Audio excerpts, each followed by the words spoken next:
तो कहानी के शुरू में हम एक लड़की जूलियट को देखते हैं जो वैन में बैठी शहर में सफर कर रही थी, जहाँ पर कोई भी नहीं था क्योंकि सारा शहर बंजर था। वहाँ पर सब कुछ खत्म हो गया था, मगर बचे थे तो सिर्फ जूलियट और उसकी बेस के लोग। वो अपने फौजी साथियों के लिए शहर में जरूरत का सामान ढूंढने आई थी। उसके पास वैन में एक गन और अपने हस्बैंड की तस्वीर थी। वो अपने हस्बैंड को आज भी बहुत ज्यादा याद करती थी। अब वो एक गैस स्टेशन के पास अपनी वैन को रोकती है। वो जगह भी बिल्कुल तबाह हो चुकी थी। जूलियट अंदर जाकर थोड़ा सा आराम करती है क्योंकि वो बहुत ज्यादा थक गई थी। पर तभी उसे उस गैस स्टेशन से आवाजें आने लगती हैं, जिससे वो काफी डर गई थी और वहाँ से भी चली जाती है। दरअसल पूरी दुनिया में एपोकलिप्स एक ऐसी तबाही फैली हुई थी जहाँ पर इंसानों की तरह दिखने वाले खतरनाक क्रिएचर्स थे जो हर तरफ फैले हुए थे। वो क्रिएचर्स इंसान का शिकार करते और उन्हें मार कर खाते थे। वो दिन में बाहर नहीं निकलते थे बल्कि रात को बाहर निकलकर इंसानों पर हमला करते थे। अब जो गैस स्टेशन के अंदर से जूलियट को आवाजें आ रही थी वो उन्हीं खतरनाक क्रिएचर्स की थी जो वहाँ पर छुपे हुए थे। जिसके बाद जूलियट दोबारा से अपनी वैन में बैठती है और अपने कमांडर से भी इंटरकॉम पर बात करती है। वो भी जूलियट को क्रिएचर्स के बारे में बताते हैं और ये भी कहते हैं कि वो अपना काम ध्यान से करे। यहाँ पर जूलियट के इंटरकॉम की बैटरी खत्म होने वाली होती है, साथ ही रात भी होने वाली थी,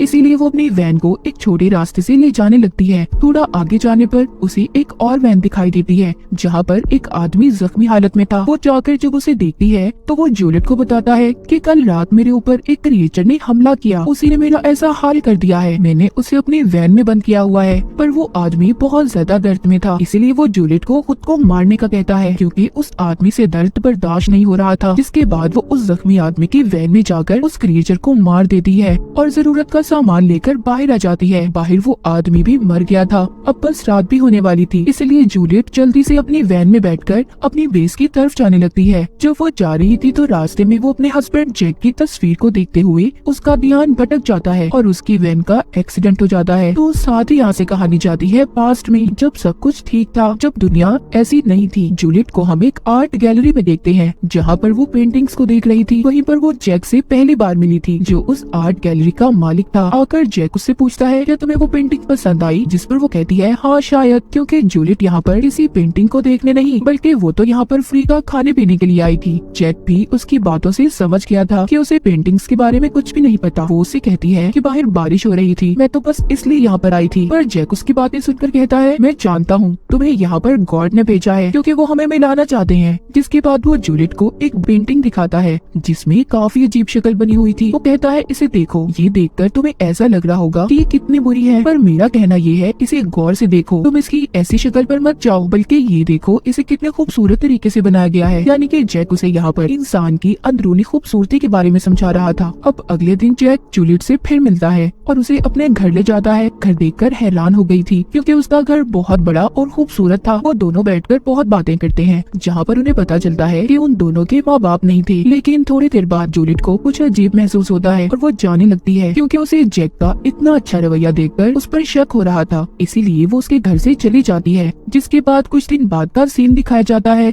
जैक जूलियट को एक बार में देखता है, उसके साथ एक बूढ़ा आदमी था। जैक को ये देखकर बिल्कुल भी अच्छा नहीं लगता। उसे ये जानकर तो और भी ज्यादा बुरा लगता है कि जूलियट ऐसे बुरे लोगों के साथ वह सिर्फ पैसे लेने के लिए गुजारती है, इसीलिए वो अब उसका पीछा करता है। वो उसके घर तक आ गया था पर वो देखता है कि कुछ गुंडे जूलियट को तंग कर रहे थे क्योंकि उसने उनके घर का किराया नहीं दिया था। तो ये सब देखकर जैक उसकी मदद करता है, घर के मालिक को किराया देता है और जूलियट से कहता है कि मैं तुम्हारी मदद कर सकता हूँ अगर तुम चाहो तो। पर वो उसकी कोई बात नहीं सुनती और उल्टा गुस्से में उसे अपने घर से जाने का कहती है। काफी दिन ऐसे ही गुजर जाते हैं। एक दिन जूलियट खुद ही जैक के घर आती है। उसकी हालत बहुत खराब थी, वो बहुत जख्मी थी। ये हालत उसकी उन्हीं गुंडों ने की थी जिनसे पहले जैक ने इसे बचाया था। जैक जब उसकी ऐसी हालत देखता है तो काफी परेशान हो जाता है। फिर वो उसके जख्मों को साफ करता है और उसका काफी ख्याल भी रखता है। जूलियट ये बात नहीं जानती थी कि जैक उससे कितना प्यार करता है, इसीलिए तो वो उसका इतना ख्याल रख रहा था। यहाँ पर हमें जूलियट के बारे में एक और बात पता चलती है कि वो नशा भी किया करती थी। अब जब वो बिल्कुल ठीक हो जाती है तो दोबारा नशा करने के लिए बाहर जा रही थी। जैक उसको रोकता है कि ऐसा मत करो, जिस पर उसे बहुत गुस्सा आता है और घर की चीजों को भी फेंकने लगती है। तभी जैक उसको गले लगाकर शांत करता है। वो उसकी नशे की हालत को छुड़वाना चाहता था।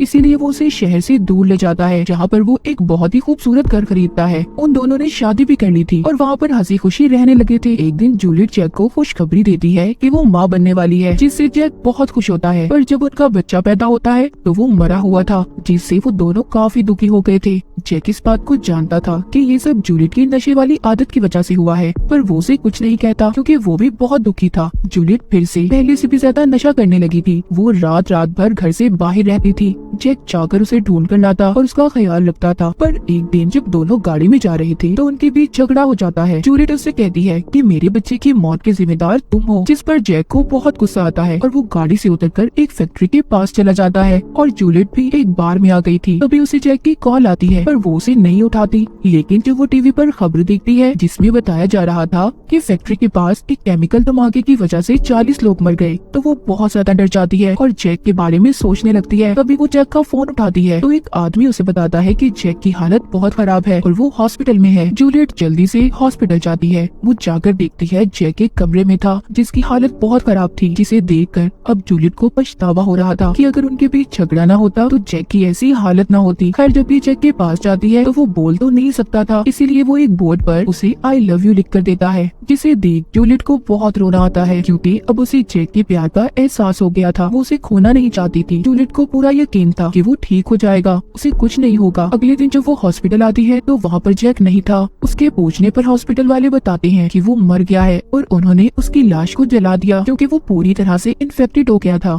ये सुनकर तो जूलियट अब टूट चुकी थी। वो उसके मरने के बाद जैक की बहुत सी यादों को याद करती है। जैक के जाने के बाद जूलियट अब फिर से बिल्कुल अकेली हो चुकी थी, जिसके बाद हम कहानी को दोबारा से प्रेजेंट में देखते हैं, जहाँ पर जूलियट की वैन का एक्सीडेंट हुआ था। अब आहिस्ता आहिस्ता उसे होश आता है। उसकी टांग वैन में फंसी हुई थी। वो हिलने की कोशिश करती है मगर हिल नहीं पाती। तभी वो अपनी गन को देखती है जो वैन से थोड़ा दूर पड़ी थी। वो एक तार के जरिए उसे अपनी तरफ खींचने की कोशिश करती है पर नहीं खींच पाती। अब वो अपनी टांग को जैसे तैसे कर बाहर निकालती है। उसकी टांग की हड्डी टूट चुकी थी जो अब बाहर निकल रही थी। वो उस पर शराब को डालकर हाथ से उसे अंदर करती है, जिससे उसे बहुत दर्द हो रहा था। पर उसने अपनी टांग पर अब पट्टी बांध ली थी। वो अपनी वैन में मौजूद रेडियो से अपने बेस पर राब्ता करने की भी कोशिश करती है पर उसकी किसी से भी बात नहीं हो पाती। अब वो आहिस्ता आहिस्ता रेंगते हुए बाहर जाती है और जाकर अपनी गन उठा लेती है। तभी वहाँ पर उसके रेडियो के शोर से अजीब सा क्रिएचर आ गया था जो दिखने में बिल्कुल इंसान जैसा था। असल में ये जितने भी ऐसे क्रिएचर्स थे सब पहले इंसान थे और उस फैक्ट्री के केमिकल वाले धमाके की वजह से बचने वाले इंसान क्रिएचर्स में बदल गए, यानी वही धमाका जिसमें जैक की भी मौत हुई थी। जूलियट को तभी अपने रेडियो पर भी आवाज आती है। उसके बेस से कोई बोल रहा था पर अब वो क्रिएचर भी उसकी तरफ आने लगा था क्योंकि रेडियो की आवाज उस क्रिएचर को जूलियट की तरफ खींच रही थी। तभी जूलियट उस रेडियो को अपनी वैन से दूर फेंकती है, जिससे वो क्रिएचर भी रेडियो के पास जाकर उसे उठाकर दूर फेंक देता है। जिसके बाद जूलियट कुछ ट्यूबलाइट्स को भी बाहर फेंकती है जिससे अंधेरे में देखा जा सकता था, ताकि उनकी मदद से रेडियो को ढूंढ सके। उसे रेडियो मिल तो जाता है पर साथ ही उसे क्रिएचर ने भी देख लिया था जो उसका पीछा करने लगता है, जिसे देखकर जूलियट दोबारा से अपनी वैन में आ जाती है और अपनी गन लेकर क्रिएचर का इंतजार करने लगती है।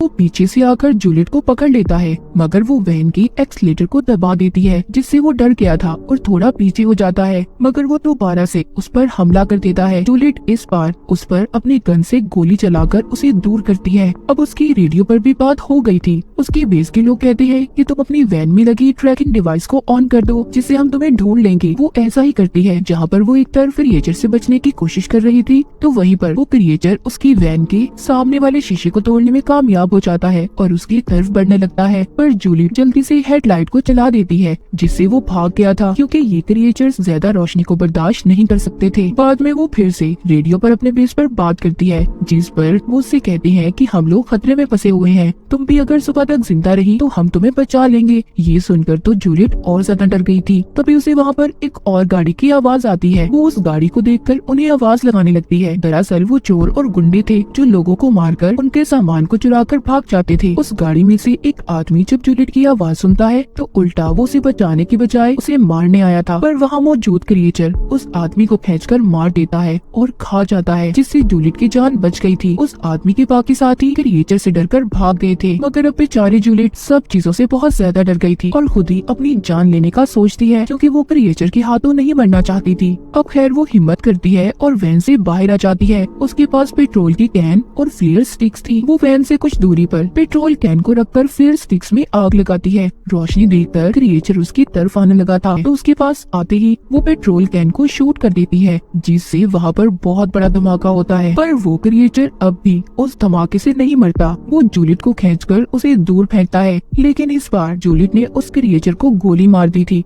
जिससे वो वहीं पर गिर जाता है और जूलियट भी वहीं पर लेट गई थी, क्योंकि वो जख्मी होने के साथ साथ बहुत ज्यादा थक भी गई थी। जब सुबह होती है तो वहाँ पर क्रिएचर को होश आ गया था। वो आहिस्ता आहिस्ता दोबारा जूलियट की तरफ बढ़ रहा था। वो उसे दोबारा से मारने के लिए गन उठाती है, पर इस बार उसकी गन में भी गोलियां खत्म हो गई थी। वो क्रिएचर उसके पास आकर उसे बिल्कुल वैसे ही हाथ लगाता है जैसे जैक उसे छुआ करता था। यहाँ पर हमें और जूलियट को ये बात पता चलती है कि जैक मरा नहीं था, बल्कि वो जिंदा था और क्रिएचर में बदल गया था। पूरा वक्त वो जूलियट के साथ था, जैसे वो उसकी हिफाजत कर रहा था। तभी जूलियट को जैक की वही पेंटिंग वाली बात याद आती है, जिसमें काफी अजीब शक्ल बनी हुई थी, इंसान की अंदरूनी खूबसूरती के बारे में समझा रहा था, जिसका मतलब उसे अब समझ आया था। साथ ही अब वो ये भी मान गई थी कि उन दोनों को किस्मत नहीं मिलाया था। वो अब जैक को बताती है कि वो भी उससे बहुत प्यार करती है। वो दोनों काफी दुखी हो गए थे, जिसके बाद आखिर में जूलियट खुद को और जैक को गोली मारकर मार देती है। उसने ऐसा शायद इसलिए किया क्योंकि जैक की ऐसी हालत का जिम्मेदार वो खुद को मानती थी, और जैक को उसने इस वजह से मारा। वो उसे ऐसी हालत में देखकर बहुत दुखी थी। वो नहीं चाहती थी कि जैक और किसी को भी नुकसान पहुंचाए। तो हमेशा अपने उन प्यारों का ख्याल रखें जो आपसे प्यार करते हैं। ये सर्वाइवल कहानी यहीं पर खत्म